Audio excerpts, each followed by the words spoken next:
నా పెద్ద దగ్గర వచ్చాను కాలు కలుపుకుంటున్నాడు.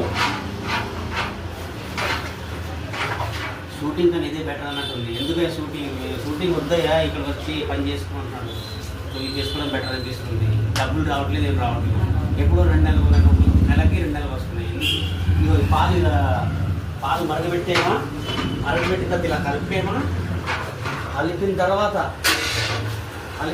ఇది తోడేసి ఇందులో ఈ చూపి బాబు ఇది చూపే పెట్టరామా. ఇదైతే కొంచెం ఉంది. సో ఇది తీసేసి ఇందులో ఈ పాలన్నీ ఇందులో షిఫ్ట్ చేయాలి. సో షిఫ్ట్ చేసిన తర్వాత ఇక్కడ ఆడేసేయాలి. మరి పాలు ఇది ఒక్కొక్కటి 100 రూపాయలు పాలు. సరే ఈ పాలు చూపించి ఇక్కడ బకెట్ జరిగిన తోడేమో. సో ఈ పాలు తీసుకొచ్చి ఈ ఫ్రిడ్జ్లో పెట్టుకుంటాము. ఆగు, ఈ ఫ్రిడ్జ్లో ఏదో అంటారు, ఏంటమ్మా ఇది అంటుంటారు, ఎందుకంటే నీకు సెట్ అవ్వదు అంటున్నాడు.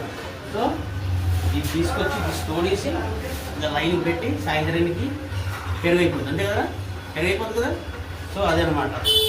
సో నాకు వేరే ఆప్షన్ నాకు అనిపిస్తలేదు, ఇదే కరెక్ట్ అనిపిస్తుంది. మీకు ఏమనిపిస్తుందో చెప్పండి, ఫస్ట్ కామెంట్ చేయండి. అన్న నీకు ఇదే సూట్ అవుతుందంటే ఏం పని చేసుకుంటాను, లేదు నాకు కొంచెం వీడియోస్ కావాలి అక్కడిక్కడ మాకు వీడియోస్ పెట్టుకుందని అనుకో, ఆ వీడియోస్ అని పెడతా. లేదు వద్దు నీకు ఇది సెట్ అవ్వదు అంటే ఇలా కలుపుకుంటాను. ఇదే కరెక్టా నీకు వేరే. సో ఇదండి పాలు ఇలా ఉంటుంది. సో ఇందులో మనోడు బాగా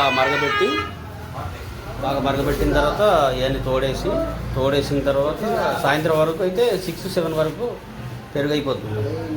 సో అప్పటి నుంచి అప్పుడు ½ కేజీ ఒకటి ½ కేజీ, ఒకటి 250 గ్రామ్స్. ఎవరికి పెరుగు కావాలంటే వచ్చేసండి Hyderabad Isuguda check post, Udupi hotel నుంచి 70 దూరం, అంతేనా? 70 దూరం ఉంటుంది కదా. ఓకే, దగ్గర నుంచి